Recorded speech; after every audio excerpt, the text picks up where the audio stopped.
Now, despite the gradual decline in inflationary pressure in the last 6 months, checks across major markets show that prices of goods and foodstuff are still on the high.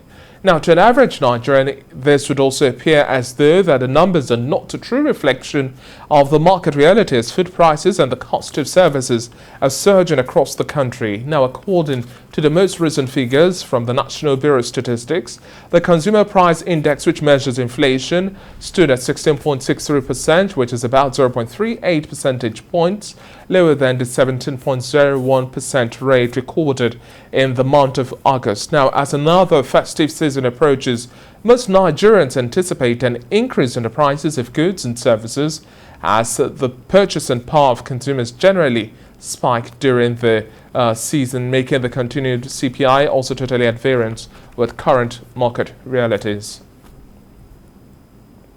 Joining me now to discuss this and more, I have virtually the partner of Deloitte And Touche, Taiwo Okunade. Good to have you on the show this afternoon. Nice to be here. Thanks for having me. Now, Taiwo, doing an analysis of the breakdown of the figures we've had in the last few months of this year, we've seen a consistent decline in the inflationary pressure. And like my intro rightly made mention of, this does not necessarily tally with the market sentiments. The populace, the masses think different. Why do you think we have this fundamental change or shift between the reality versus what's going on paper? Okay, that's a very good question, and I think that's the question that a lot of people should be asking. If you look at the numbers that have been released by the National Bureau of Statistics, especially the number that was released for last month, like you rightly pointed out, the inflation rate dropped from 17% to about 16.63%. The aspect of that, the consumer price index that reflects what happened on a day-to-day basis, is the food inflation. And that is what people use as a guide to understand exactly what is going on within the economy. So, based on the number that was released by the MBS, the food inflation reduced from about 20% in August to about 19.57% in September. Like you mentioned, that didn't really reflect what the actual reality was in the month of September. A lot of people came out and said that there were significant increase in the prices of goods and services in the month of September, even though the report released by NBS showed a different position. The reason why I think the number that NBS released is not necessarily reflecting the actual reality is because of certain fundamentals that were not taken into consideration. And as you are aware, there are few fundamentals that drive inflation rates within an economy. Some of them, when you take them into consideration and when you look at the impact of some of these fundamentals on the economy, you'll be able to predict with accuracy what the direction of inflation within the economy is, rather than the number that has been released by NBS. The fundamentals are, like I said, there are few. If you look at the liquidity issue within the economy, for instance, you look at the forex market, what is going on within the forex market, and people able to access forex anytime they need forex. What is going on with the supply chain? Have there been disruption in the supply chain, or has there been an improvement in the supply chain issue?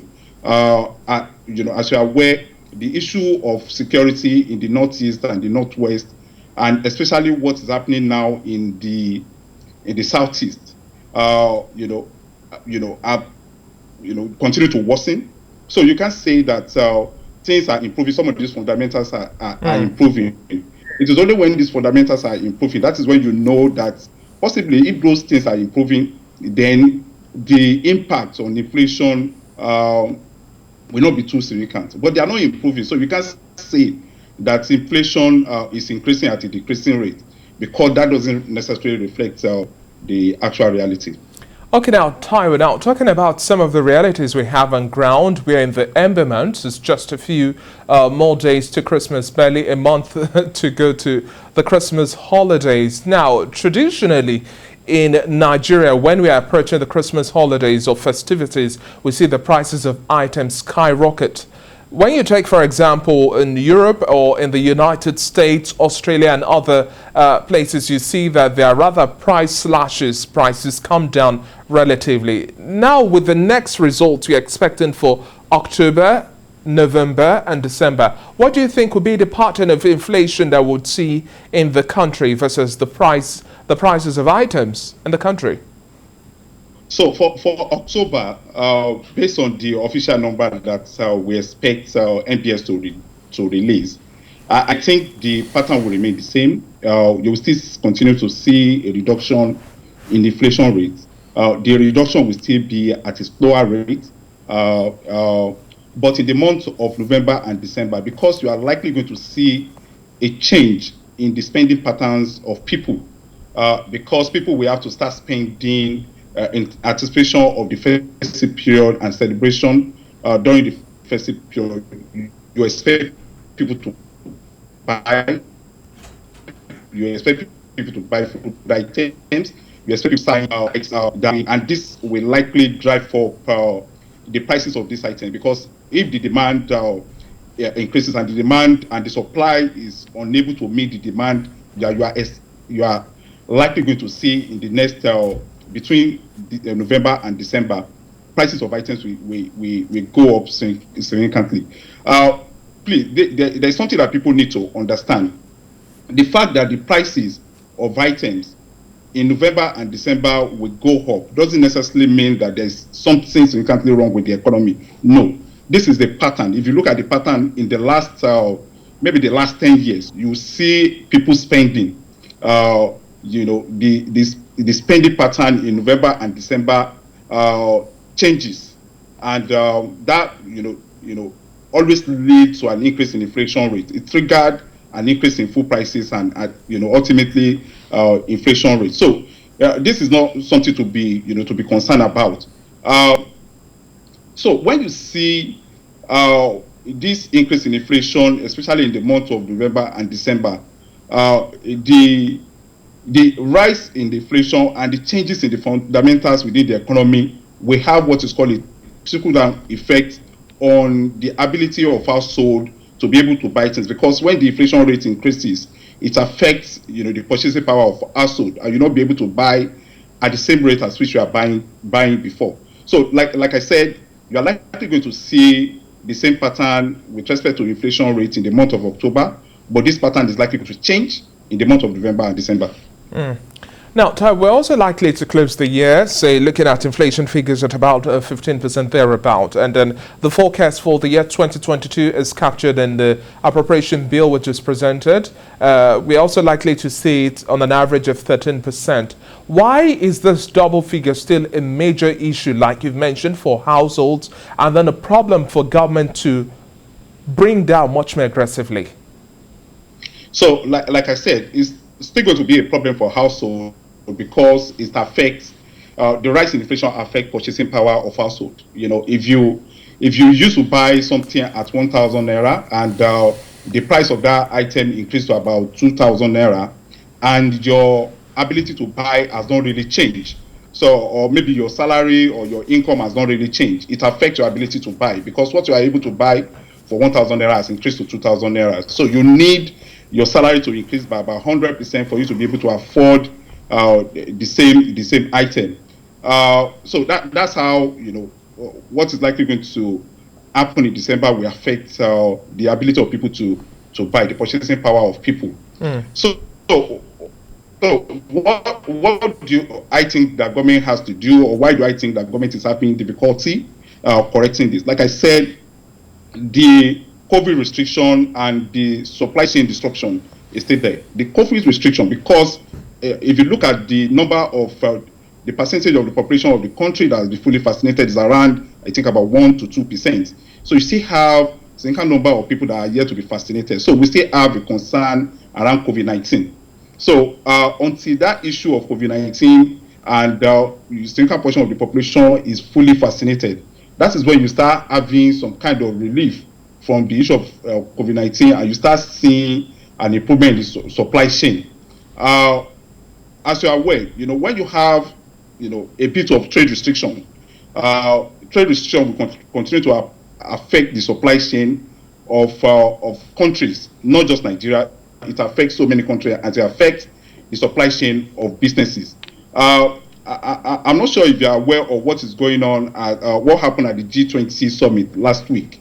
The global supply chain disruption was one of the main topics that was discussed at the G20 summit in Italy last week, and countries around the world are beginning to come up with strategies on how to resolve the issue of supply chain, especially issues that relate to infrastructure deficit in most economies, and the issue that relates to bottlenecks around trade facilitation. Because if you want to facilitate trade, for instance, when you bring goods into the country, you should be able to get your goods out in good time. For instance, if you go to the port, how long does it take between when your good comes into the country and when you are able to clear your goods? So this is one of the major issues that affects supply chain, because if you can't get your goods out at the appropriate time, it's going to be difficult for you to be able to produce with the raw materials that you are bringing into the country. Until the issue of bottleneck is resolved, we are likely going to continue to see a disruption in the supply chain.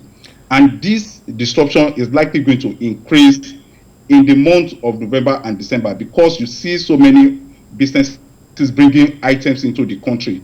And if they are unable to clear their items at the appropriate time, in good time, it's going to be difficult for these businesses to make these items available to the consumers.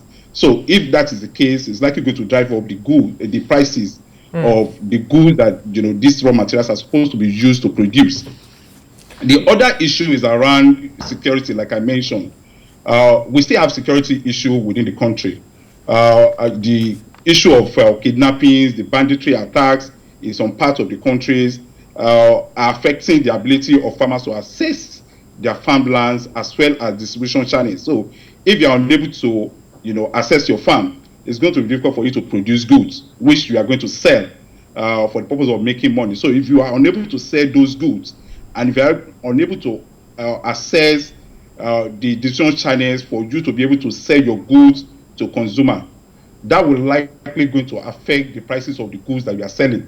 Because when those goods are not readily available, when they are scarce, that will likely drive up the prices of goods and services. Higher. So the other issue that I think people need to pay attention to is the issue of forex. As you are aware, there is still a significant disparity between the official market rate and the parallel market rate when it comes to the issue of forex. At the moment, some of the major currencies that are used for international trade in the parallel market are selling for, I think, about 40% above the official market rate. The difference between this official market rate and the parallel market rate are going to eventually be passed to the consumers. And when this happens, this will drive up the prices of goods and services, at the same time increasing the inflation rate within the economy. So in the next few months, I still expect some of these issues to still be there. And when they are there, they will likely continue to drive up the prices of goods and services, and at the same time inflation. Now, Taiwo, we are gradually wrapping up our conversation, but looking at driving prices down now and talking about inflation within a fresh perspective now, it's quite difficult. So many economies are dealing with contextual issues. Like you've also mentioned, Nigeria is dealing with insecurity. We have insecurity challenges here in the country, infrastructure challenges, and a whole lot more. We have forex access. There's still a lingering scarcity in the market and a whole lot more. But if we're looking at adopting models from the global space and then contextualizing it to Nigeria, how do you see us gradually developing our local production base and then also looking at the area of value addition and then research? Because until we have this holistic combination, we would not see this double-digit inflation come down. How do you think, or what are the blind spots you think government is not necessarily looking at that must be looked at to bring down these inflationary costs, especially with the cost of production of items, which translates to the end user or the end consumer purchasing such? That's a very, very good question. So the like you mentioned, the country needs to have what is called a mindset shift. We are an import-dependent economy, so most of the items that we consume within the economy are imported. So until the economy starts becoming export-oriented economy, we are still likely going to have an issue of inflation, and the issue of liquidity is still going to be there. Now, for you to be able to become an export-oriented economy, there must be certain infrastructure that have to be put in place. The policy of the government around infrastructure development is, they are just on paper. You hardly see some of these policies being implemented. For instance, if you look at the area of power, you look at the area of power, which is an important factor when it comes to production within the economy. If people are unable to afford to pay for power at a very low rate, this will likely discourage people from producing within the economy, and that is what we've been seeing in the last few years. Because that you have to pay a significant amount of money to produce within the economy, you rather import rather than producing locally. So until the government starts having a mindset shift, so making the economy to be export-oriented rather than import-dependent, the issue that we've been talking about, which is affecting local production and inflation rate, will still continue to be there.